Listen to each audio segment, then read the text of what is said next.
Y una vez que hayamos saludado, hermanos, le voy a invitar a que ore conmigo para recibir palabra de nuestro Dios. Cierre sus ojos y así vamos a orar. Señor, te damos gracias en este momento porque estamos a punto de escuchar tu palabra. Yo sé que tienes algo que decirnos, Señor. Por favor, háblanos. Y que tu palabra se impregne en nuestros corazones, nos enseñe, nos sostenga, nos exhorte, pero también nos... Señor, que cada uno pueda ver que tú estás hablando, Señor, y no un siervo tuyo.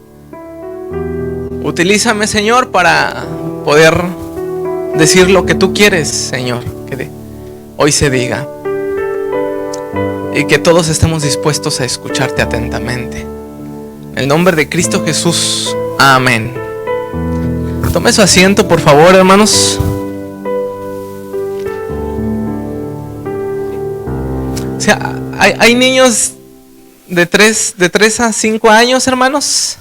Si hay niños de 3 a 5 años, lo pueden nuestra hermana Kiara, nuestra hermana,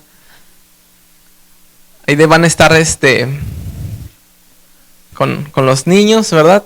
¿Sí hay niños? ¿O ya están dormidos? Bueno.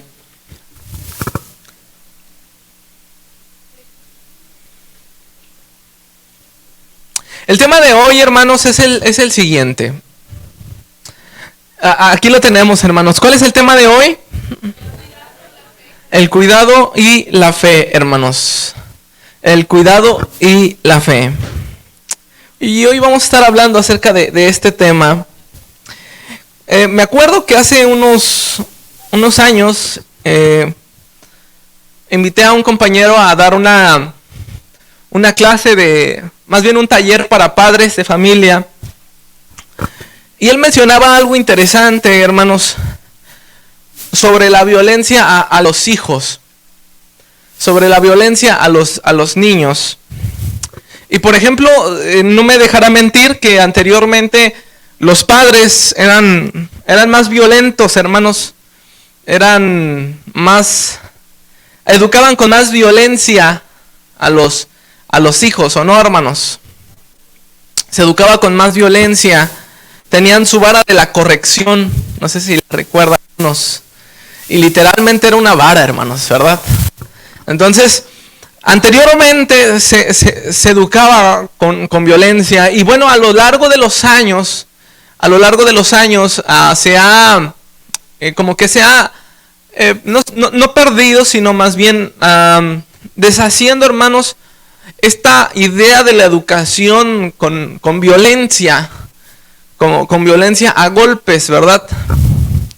Sin embargo, hermanos, hoy los especialistas están hablando de una nueva violencia hacia los hijos, fíjense.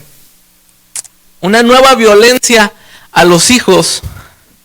Y esta violencia no se trata de golpear al hijo, sino más bien, escuche bien, esta violencia se trata ahora de una sobreprotección a los hijos. Esta nueva violencia se trata de sobreproteger a los hijos. Qué interesante, ¿no, hermanos? Que hoy los especialistas, hermanos, están viendo que la nueva violencia se trata de sobrecuidar a los que queremos. Tanto que empiezan ahora con nuevos traumas, hermanos. Por ejemplo, anteriormente el trauma era que mi papá me golpeó, mi papá me trataba mal. Ahorita hay un nuevo trauma, hermanos. No necesariamente que el papá lo golpee, sino más bien empieza a haber ciertos efectos en los niños por la sobreprotección que tienen los padres sobre los hijos. Y es que, hermanos, si nosotros nos fijamos a lo largo de esta pandemia, ¿por qué menciono la pandemia, hermanos? Porque si nosotros nos fijamos a lo largo de esta pandemia, hubo una palabra que estaba sonando constantemente en la sociedad, en nuestra cabeza, en nuestra familia, o en los lugares a donde nosotros íbamos, hermanos. ¿Cuál era esta palabra? Cuidado. ¿O no, hermanos? La palabra que más sonó en la pandemia, hermanos, era sobre el ¿qué? Sobre el cuidado. Y es que necesitamos ¿qué? Cuidarnos, ¿no? Entonces, cuando suena esta palabra mucho, hermanos, empieza a haber ahora en la sociedad un sobrecuidado, una sobreprotección, tanto en los padres como también en las instituciones. Y le voy a poner un ejemplo. Hace unas semanas nos reuníamos con los pastores y bueno, antes de ello, pues recuerden que nosotros cerramos los templos y también algunas iglesias del sector cerraron los templos. Y un pastor comentó, bueno, nosotros queríamos reabrir el templo, pero dijimos que no, porque ese sábado iba a hacer mucho frío. Y entonces me puse a pensar y sonó esta palabra: tenemos que tener cuidado o cuidar a los congregantes. Y en eso estoy de acuerdo, pero me puse a pensar en los años pasados, hermanos, antes de la pandemia. Y yo le pregunto, antes de la pandemia, porque había un frío extremo, ¿se cancelaba un culto? ¿Qué dicen ustedes, hermanos? No juzgo esta actitud, sino más bien lo pongo como ejemplo de que después de la pandemia, hermanos, entonces hay una palabra que está sonando en nuestras cabezas, en nuestras mentes y en nuestros corazones, y esta palabra es que nosotros debemos de tener un ¿qué? Un cuidado, hermanos. Pero llega el punto en el que tenemos que preguntarnos hasta qué punto es un cuidado y hasta qué punto es una sobreprotección.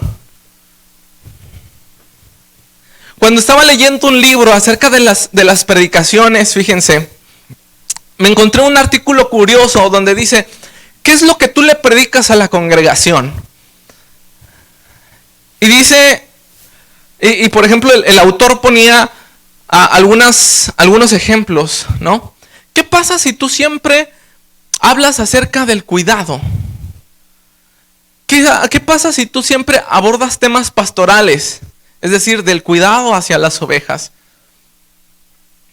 ¿Qué pasa si tú diariamente estás predicando, o cada vez que se unen, estás predicando acerca del cuidado pastoral de Dios? Encontrarás entonces una iglesia que no trabaje. Interesante, ¿no, hermanos? Qué interesante que el cuidado a un extremo llega a ver en nosotros, llega a hacer en nosotros un cierto conformismo, un cierto confort. ¿Sí estamos bien, hermanos? ¿Sí me estoy dando a entender? Que el cuidado, hermanos, hasta cierto punto, si se habla mucho de esto, entonces empieza a haber una sobreprotección. Entonces la iglesia no empieza a caminar. Los propósitos de Dios se pierden. Y yo les pregunto, ¿Jesús fue muy pastoral? Jesús es nuestro pastor de pastores, ¿o no, hermanos?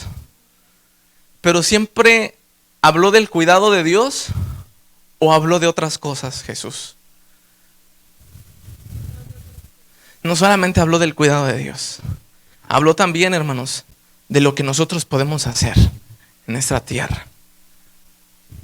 Entonces, el cuidado, hermanos, debemos de tener cuidado con eso, porque puede llegar a haber una sobreprotección en nosotros, un sobrecuidado en la congregación, donde la congregación, en lugar de tener seguridad, hermanos, tema ya sea por su vida, tema por su integridad, y ese temor y ese miedo los paralice y evite que nosotros caminemos a los propósitos de Dios. Entonces, quiero hacer una pregunta. ¿Cuándo nosotros debemos de actuar con cuidado? ¿Cuándo nosotros debemos de actuar con cuidado, hermanos? ¿Cuándo cree que nosotros debemos de actuar con cuidado? ¿Y cuándo debemos de actuar con fe? Porque en estos meses, hermanos, sonó sobre que hay que tener cuidado, y algunos decían, pero hay que tener fe. Hay que tener cuidado, pero hay que tener fe. Y entonces nosotros nos vamos a preguntar, ¿cuándo nosotros debemos de tener cuidado y cuándo nosotros debemos de tener o actuar con fe? ¿Verdad? Y les quiero poner un ejemplo, hermanos, que viene en la Biblia. Y aquí nos menciona cuándo nosotros debemos de actuar con cuidado. Proverbios capítulo 6, versículo 24.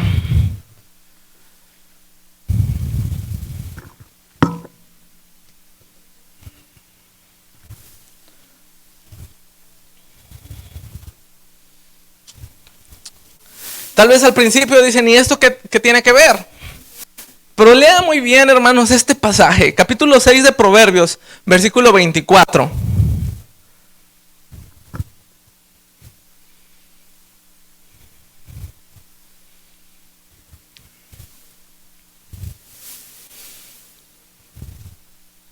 Capítulo 6, versículo 24.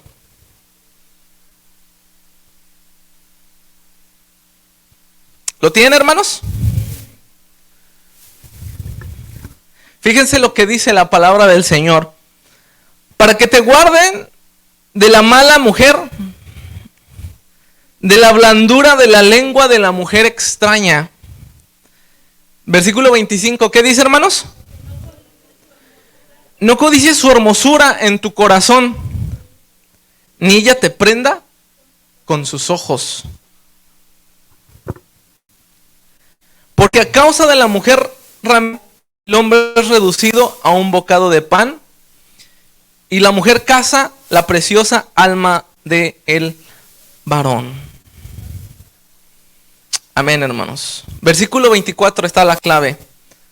Para que te guarden de la mala mujer y de la blandura de la lengua de la mujer extraña. ¿Cuándo nosotros debemos de tener cuidado, hermanos? Hay un cuidado que nosotros debemos de tener siempre.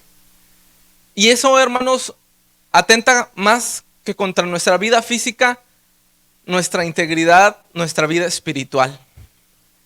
Y es cuando nosotros debemos de tener cuidado cuando tenemos tentaciones, hermanos. Cuando hay una tentación frente a nosotros, ahí el Señor nos dice que debemos de tener, ¿qué, hermanos? Cuidado. El cuidado de Dios existe, pero muchas veces no significa que el cuidado de Dios sea una sobreprotección, sino el cuidado de Dios muchas veces atenta, o más bien va sobre tu vida, sobre tu alma. Porque a Dios no solamente le importa tu físico, hermanos, a Dios le importa tu vida. Y muchas veces lo que va a hacer Dios, hermanos, es que te va a cuidar. Pero no solamente tu físico, hermanos, sino tu vida. ¿Qué quiere decir esto? Que nosotros, hermanos, tenemos el cuidado de Dios, pero en esta oración que dice Jesús, dice, y líbrame de todas las, ¿qué, hermanos? Las tentaciones.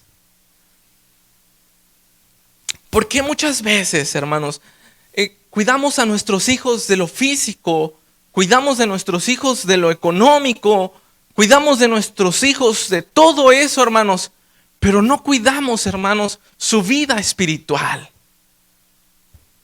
No cuidamos, hermanos, de las tentaciones que pudiese haber en el mundo. Me acuerdo que hace unos años, todos conocen les he platicado acerca de mi familia, que ellos viven en una zona bien malo, hermanos, donde si uno entra, muy probablemente ya no salga, hermanos. Es una zona, hermanos, temida por los que temen, hermanos. Temida por muchos, hermanos. El famoso Molinito es una colonia muy sonada allá en el Estado de México. Y la tienen como zona roja, según los taxistas del aeropuerto, hermanos. Hermanos, y esta zona, hermanos, es donde donde un servidor vive, bueno, donde vivía, ¿verdad? Donde viven sus papás, donde viven mi cuñado. De hecho, donde vive mi cuñado es todavía peor, hermanos. Esa zona es mucho, mucho peor. Me acuerdo que una vez estaba platicando mi hermana acerca de lo que una vez dijo mi cuñado. Eran novios. Ya estaban juntados, perdón, mi hermana con su pareja. Mi hermana no es de la iglesia, una de ellas. Y le comenta a mi cuñado a ella: oye, yo salí a comprar. Y dice mi hermana que le comentó a mi cuñado: oye, tu hermano se ve un poco sonso, dice. Los estoy viendo, hermanos. Así dijo, hermanos. Como que tu papá lo debería dejar salir un poquito más seguido. Y mi hermana pues dijo: ay, déjalo, es mi hermano. Y yo con mi cara de inocente, hermanos, ¿verdad? Creo que quiso decir eso. Pasa el tiempo. Y entonces, pues claro, mi cuñado deja salir a mi sobrino, a mi sobrina, con sus amigos. Y entonces suelta esta frase: ahora ya entiendo por qué tu papá no dejaba salir a tu hermano. Qué difícil es educar cuando hay alguien más de influencia. Ya no me vio tan sonso, ¿verdad, hermanos? Pero ¿qué es lo que nosotros debemos de cuidar en nuestros hijos? ¿Qué es lo que nosotros debemos de cuidar? Nosotros nos debemos de cuidar de la mujer extraña. No necesariamente nos está poniendo como que una mujer, tal vez en muchos varones sí. Dice, pero esa mujer extraña representa, hermanos, las tentaciones que vayan a haber en nuestra vida. Y la pregunta: ¿qué estamos nosotros haciendo para cuidar el alma? Tanto de nosotros como de nuestros hijos. Entonces el cuidado de Dios no solamente es físico, hermanos, ¿está de acuerdo? El cuidado de Dios está también en la vida que usted tiene.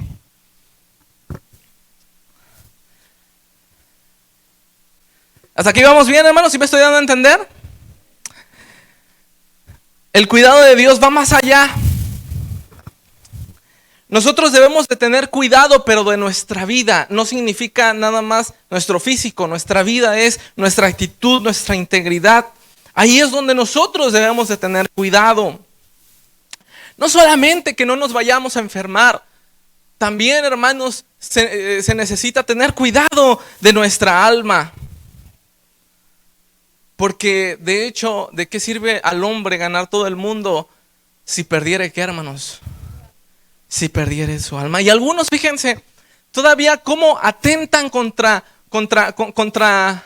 la fe y dicen que es fe, hermanos. Por ejemplo, no sé si ha visto esas muchachas, hermanos, que están mensajeando con un muchacho, o esas señoras, ¿verdad? Que muy probablemente estén mensajeando con un muchacho donde trabajan, y el muchacho pues está simpático. Él sí le dice que está guapa, no como su esposo, ¿verdad? Que ni siquiera le dice nada, y entonces se ve atraída por ese hombre, o ese hombre se ve atraído por esa mujer, donde se están mensajeando y dicen: es que el Señor me lo puso para que yo lo convierta al Señor. Es que el Señor me puso a ese muchacho o a esa muchacha para que yo lo convierta. Y en sus mensajes hablan de todo menos de Dios, hermanos. Porque no quieren que Dios esté ahí.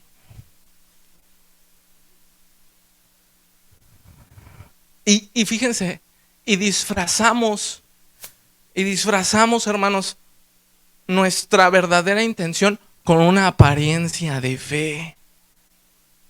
¿O no, hermanos?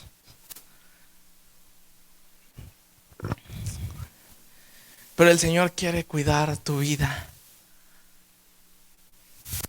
Y por eso dice, guárdate de la mujer extraña. Versículo 26 dice, porque a causa de la mujer ramera el hombre es reducido ¿a qué, hermanos? A un bocado de pan. Y dice, y la mujer caza la preciosa alma del varón. Entonces, el cuidado no tiene que ver nada más con lo físico, sino con ¿qué, hermanos?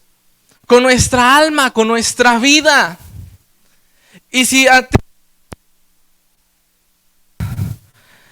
ti un muchacho en el trabajo, si a ti un muchacho en la oficina, bonito, tú ya no le sigas el mensaje, hermano. Cuida tu ¿qué? Tu alma. Si te empiezan a halagar, tú no sigas los mensajes porque tienes que cuidar tu alma. Y es que es una oportunidad para evangelizar, pues déjaselo al pastor o a algún otro líder. Pero tú no continúes con eso.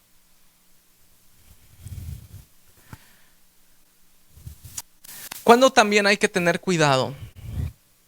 Y aquí vamos a hablar del cuidado de la integridad física, hermanos. Es decir, ¿por qué nosotros cerramos cuando hubo pandemia, hermanos? ¿Por qué nos preocupó?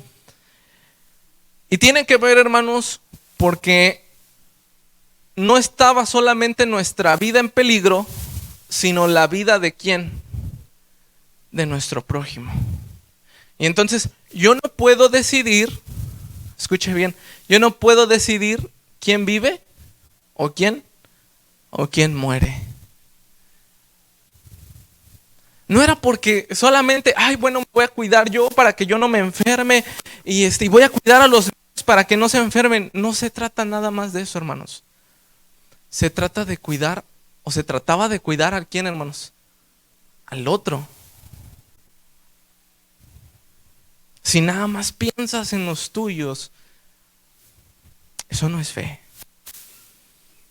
Eso es egoísmo. La Biblia habla de 5 mandamientos donde tú cuidas a la otra persona. Entonces el cuidado no solamente es hacia ti, sino hacia quién, hermanos, hacia los demás. Y es por eso que lo hicimos. Pero no solamente en eso, hermanos, dice Proverbios 13, versículo 3, ¿dónde debemos tener cuidado?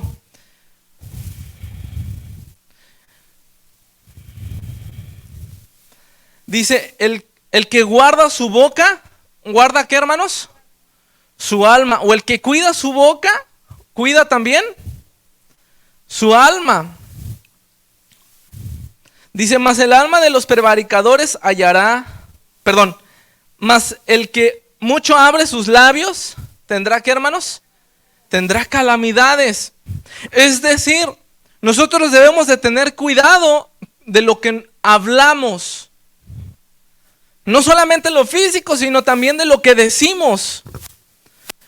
Porque de lo que decimos, hermanos, podemos nosotros asesinar a alguien. No lo digo literalmente, hermanos, pero sí la Biblia condena, escuche bien, a aquellos que hablan chismes de otras personas. ¿Sí me estoy dando a entender, hermanos? ¿Por qué? Porque eso evita que haya comunión y se apague la iglesia.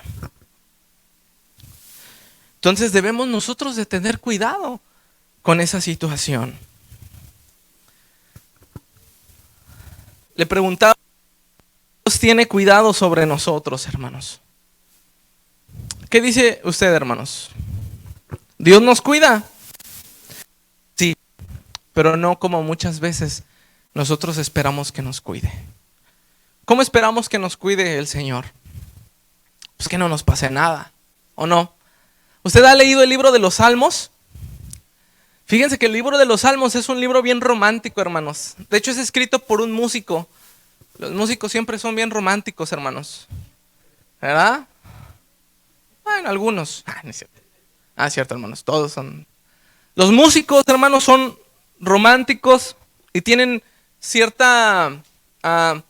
por ejemplo, si van a tomar una decisión, la van a tomar desde el sentimiento, no desde la razón. Qué interesante, ¿no? Por ejemplo, están por decidir algo, ¿verdad? Y si un músico está ahí enfrente, va a decidir conforme al sentimiento. Ay, qué feo que esto le pase, ¿no? Al hermano, a la hermana. Vamos a hacer esto. Pero el que lo ve desde la razón, otro que no es músico, entonces él lo va a ver de diferente manera. Va a ver los pros, los contras, etcétera.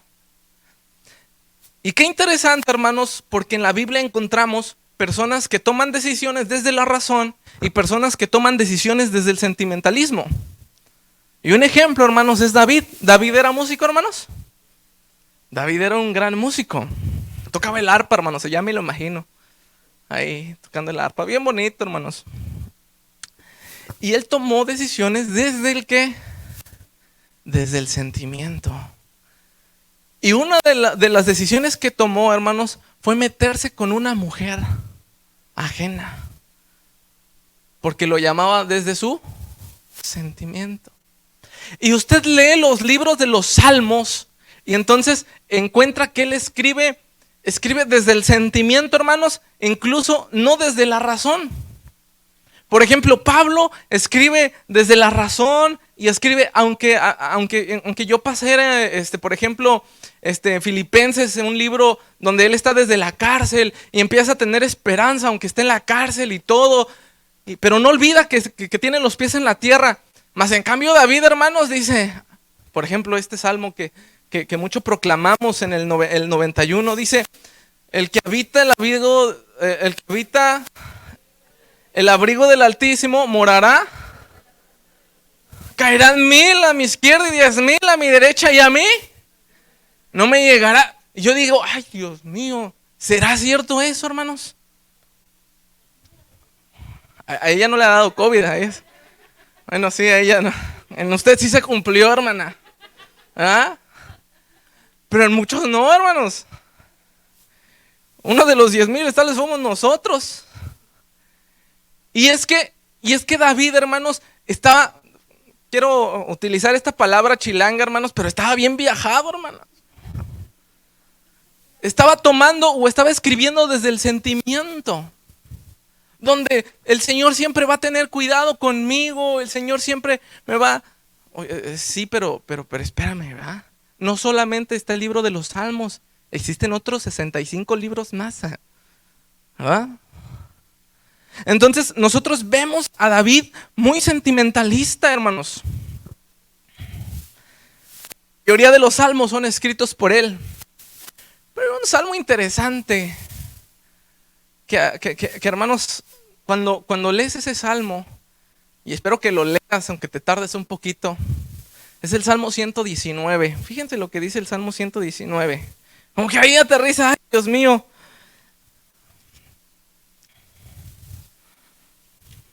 Salmo 119, versículo 71.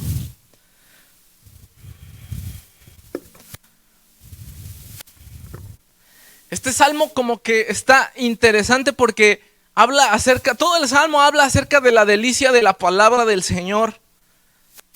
Y como este salmo pone los pies en la tierra y dice, fíjense, bueno me es saber que, hermanos, sido humillado. Dice, para que aprenda tus estatutos. Cuando yo digo aquí, dije, este salmo no lo escribió David. Este salmo, de hecho, está estructurado, hermanos, con todo el alefato griego. El alefato es el abecedario griego, el abecedario hebreo, perdón. Y por eso al inicio aparece Aleph, Bet, Gimel, Dalet, porque son las letras del hebreo. Y este salmo, hermanos, se escribe así, como que con todo el alefato, hermanos, porque en cada letra, hermanos, inicia con una letra del alefato para que nosotros, hermanos, nos demos cuenta de la delicia de la palabra de Dios en todo el salmo. Por ejemplo, más adelante dice Yod, Chet, Bo, Tzain, etcétera, porque son todas las letras del alefato hebreo. Y este salmo, hermanos, nos describe la delicia, hermanos, de la ley del Señor, y donde nos pone los pies sobre la tierra. Y entonces este salmista dice, hay veces que Dios necesita humillarte para que, ¿qué, hermanos? Para que aprendas sus estatutos. Y cuando es así, entonces bendecimos su nombre.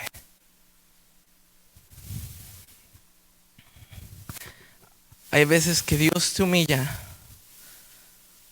porque también eso es cuidado de Dios. Te voy a poner un ejemplo. Cuando estaba con mi papá le hizo a todo, hermanos, a todos los trabajos. No me malinterpreten, hermanos. Mi papá le hizo fue mesero, hermanos, fue tianguista, ahorita vende comida, hermanos. Y llegó un momento, bueno, ahorita de vez en cuando hace, que fue jardinero. Y en ese momento de ser jardinero, él me llevaba a hacer los jardines, hermanos. Y bueno, donde íbamos a hacer los jardines eran pues residencias, hermanos, bien bonitas, bien padres, hermanos. Había zonas así bien nice donde vivían puros políticos, hermanos, artistas. Y de vez en cuando íbamos ahí a hacer los jardines. Estaba bien bonito, hermanos. Y uno llegaba y veía los jardines de esas casas. Precioso el jardín. Y llegaba mi papá, hermanos, junto con un servidor. Y entonces, hermanos, lo podábamos. Y los árboles que ya no, que se veían bonitos, hermanos, los rajábamos, hermanos. Al final quedaba bien feo, hermanos.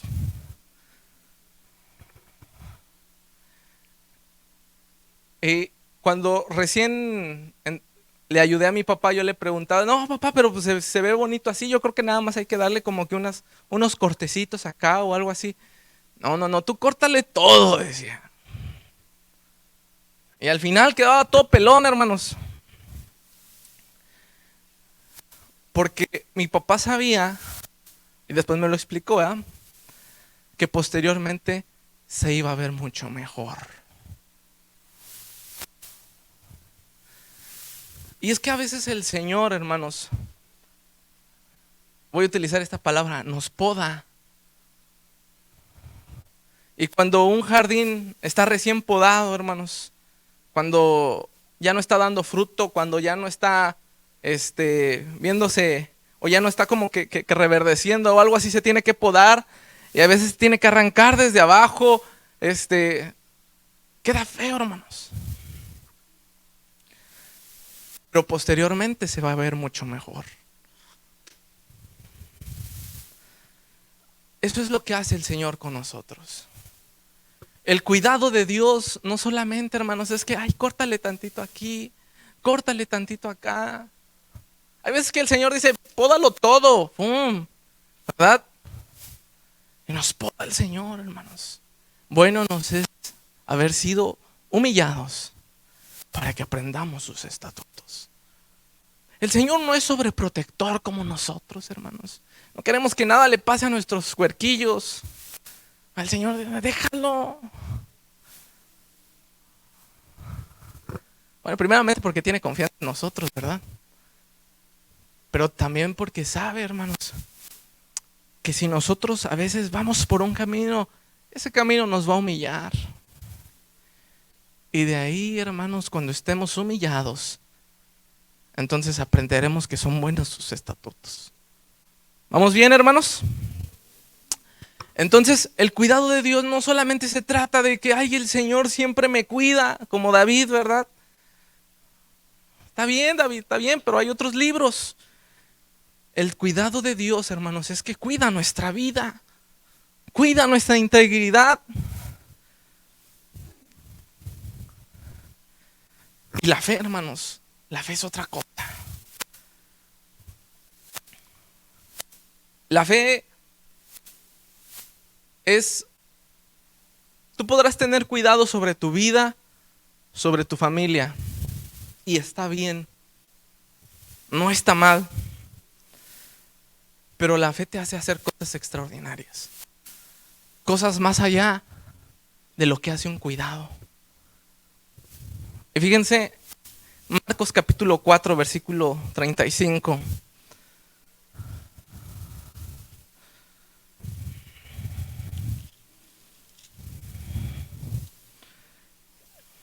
Este pasaje, hermanos, me acuerdo que cuando inició la pandemia, no sé si usted lo recuerde, lo prediqué.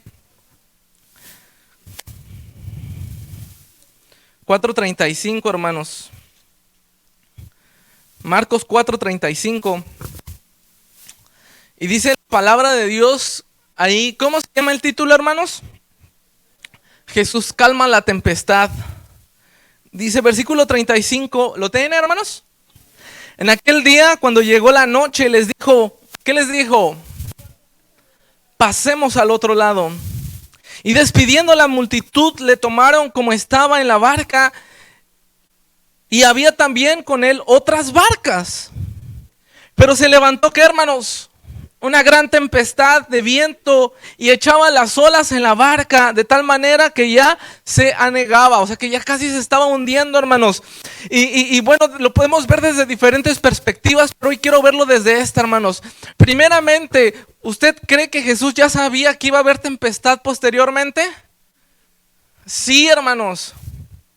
Jesús muy probablemente sabía que iba a haber tempestad, que se iba a mover casi al momento, hasta casi hundirse la barca.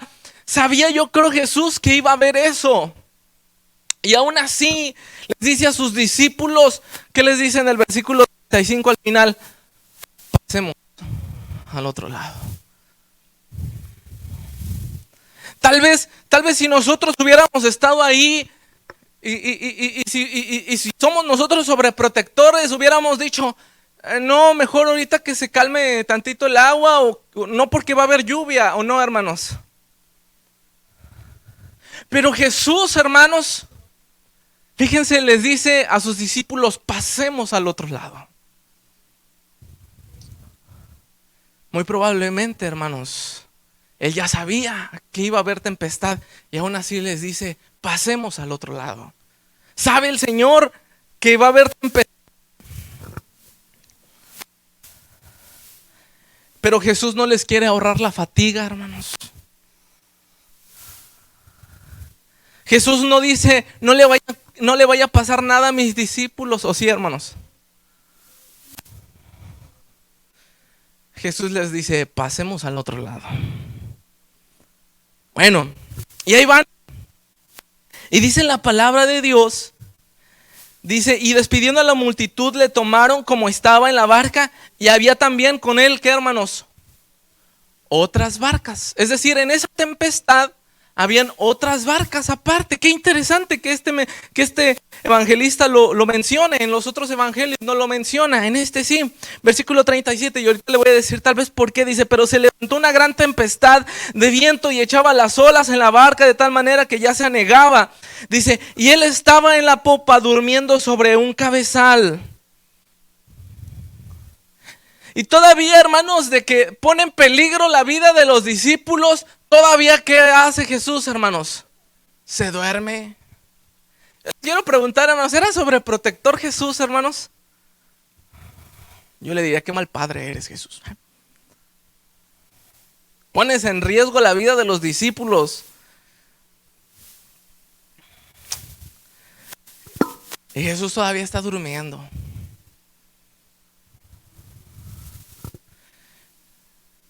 Versículo 38 dice, y él estaba en la popa durmiendo sobre un cabezal y le despertaron y le dijeron, ¿qué le dijeron, hermanos?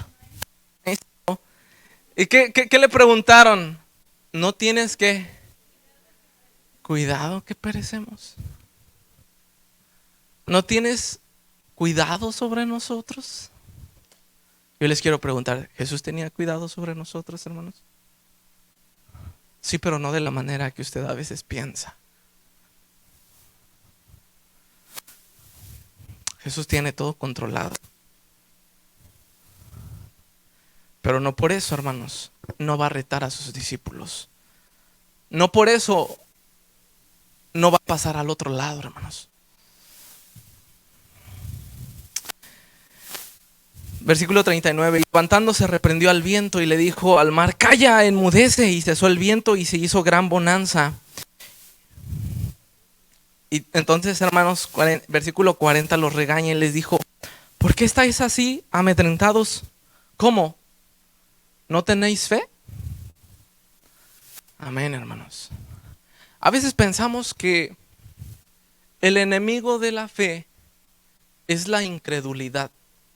¿O no? No, hermanos.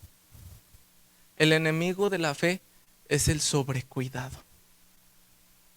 Es el que no queremos que nos pase nada. Es que no queremos fatigarnos. Es que no queremos cansarnos. Es que no queremos sentirnos de esa manera. El enemigo de la fe, hermanos, no es la incredulidad. Es el sobrecuidado a veces.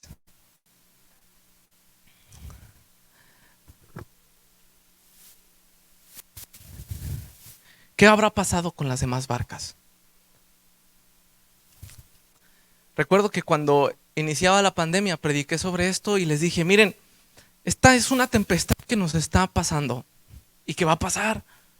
Y que hay muchas barcas ahí, en esa tempestad. Pero usted decidirá si su barca va a experimentar que Jesús esté en ella. Es decir, todos vivimos la pandemia, todos vivimos un conflicto, todos vivimos todo esto. La pregunta es si nosotros podemos contar que Jesús estuvo en nuestra barca.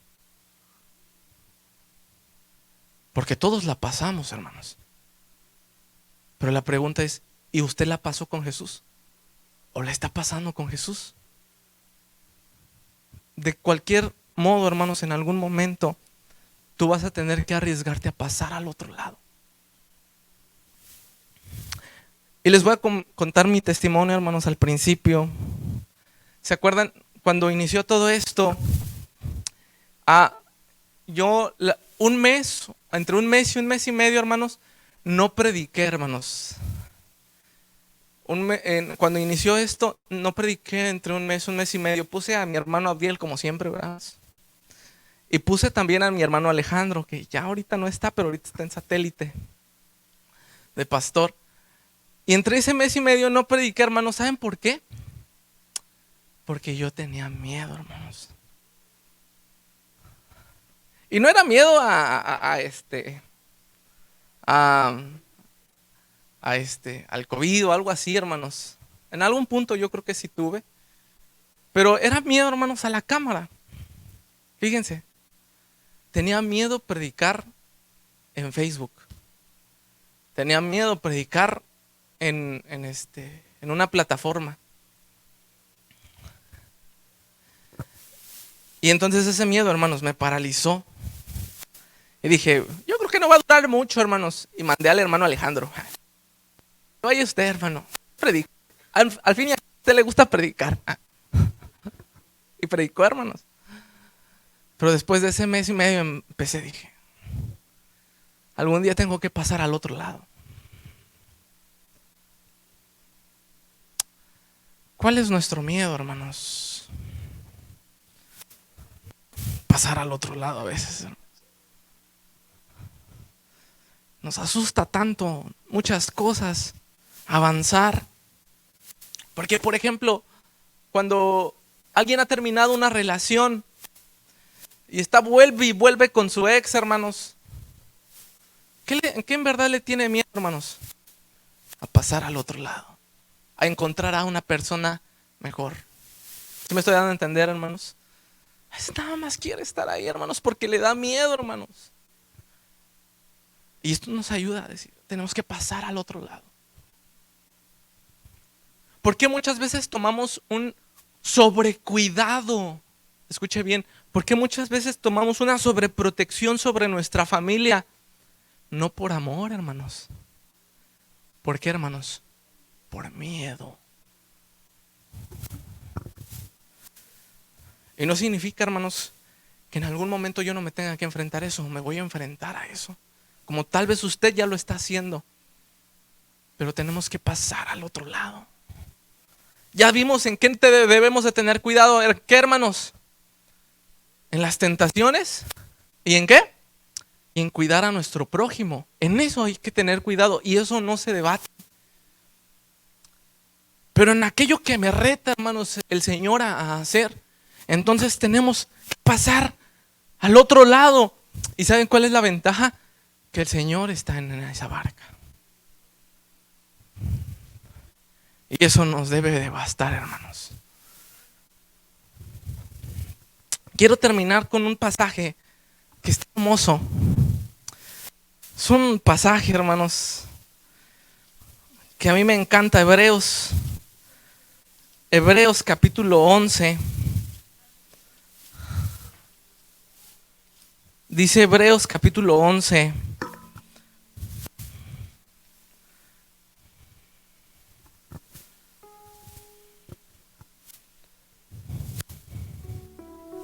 Dice el versículo 29. Por fe pasaron, ¿qué, hermanos? Por fe pasaron el mar rojo como tierra seca, e intentando los egipcios hacer lo mismo, fueron ahogados. Versículo 30, por fe, ¿qué hicieron, hermanos? Por fe cayeron muros. Los muros de Jericó después de rodearlos 7 días. Por la fe, Rahab, la ramera, no pereció juntamente con los desobedientes, habiendo recibido a los espías en paz. Dice, ¿y qué más digo? Porque el tiempo me faltaría contando de Gedeón, de Barak, de Sansón, de Jefté, de David, así como de Samuel y de los profetas. Versículo 33, que dice que por fe conquistaron reinos, hicieron justicia. Y por fe, ¿qué hicieron? Alcanzaron promesas, taparon bocas de leones, apagaron fuegos impetuosos, evitaron filo de espada, sacaron fuerzas de la debilidad, se hicieron fuertes en batalla, hermanos. Pusieron incluso en fuga ejércitos extranjeros, solamente por fe. Es decir, tú puedes tener cuidado de los tuyos, pero cuando uno tiene fe, hermanos, más bien no cuidado, sobre cuidado de los tuyos, ponga, está bien, pero llegará un momento en el que tú tengas que decidir si tú quieres conquistar ciudades, si tú también quieres apagar fuegos impetuosos, si tú quieres arriesgarte para que hagas buenas obras. Muchas veces hemos dicho, la fe mueve la mano de Dios. Y lo cierto es que la fe te mueve a ti, hermano. La fe te mueve a ti para hacer estas maravillas. Yo quiero leer de diferente manera este texto. Y quiero leerlo de esta manera. Por fe, algunos le hablaron a matrimonios destruidos, y esos matrimonios se reconciliaron. Por fe, algunos le habló a un drogadicto, y ese drogadicto se restauró. Por fe, una muchacha o un muchacho que estaba a punto de suicidarse, una persona le habló por fe y esa persona tiene ahora identidad. Por fe conquistaron la ciudad donde estaban e hicieron grandes cosas, porque Dios los movió a ellos desde su corazón, hermanos. Por fe tuvieron cuidado o cuidaron a los demás. Por fe hicieron grandes cosas. Yo quisiera, hermanos, que dijera ahora sí el texto. Porque qué bonito, hermanos, es que nosotros tengamos solamente el cuidado del Señor, o pensemos en un sobrecuidado de Dios. Pero la fe nos ayuda a salir de ese sobrecuidado para hacer grandes cosas. ¿Usted qué quiere hacer, hermanos, como iglesia? ¿Quiere que nada más estemos aquí como en una burbuja, así bien sobrecuidados del Señor?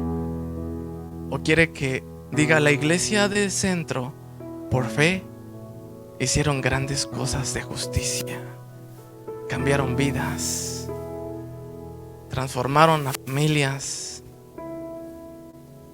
le dieron esperanza a los que no tenían, por fe? Hay algo, hermanos, que cuando hay un reto para mí, siempre hay retos, hermanos, porque vivo con muchos miedos, tal vez usted también. Vivo con muchas vergüenzas, o sea, es decir, con aquello que me da vergüenza hacer. No somos tan diferentes usted y yo, muy probablemente. Y cada vez que va a haber algo que me dé pena o que me dé miedo, hay una frase, hermanos, que recuerdo mucho. Y es una frase bien sencilla. Y es esta: el no ya lo tienes, ve por el sí. Si no hacemos nada, de por sí el no ya lo tenemos, pero podemos luchar por un sí, hermanos. ¿Qué quiere hacer usted?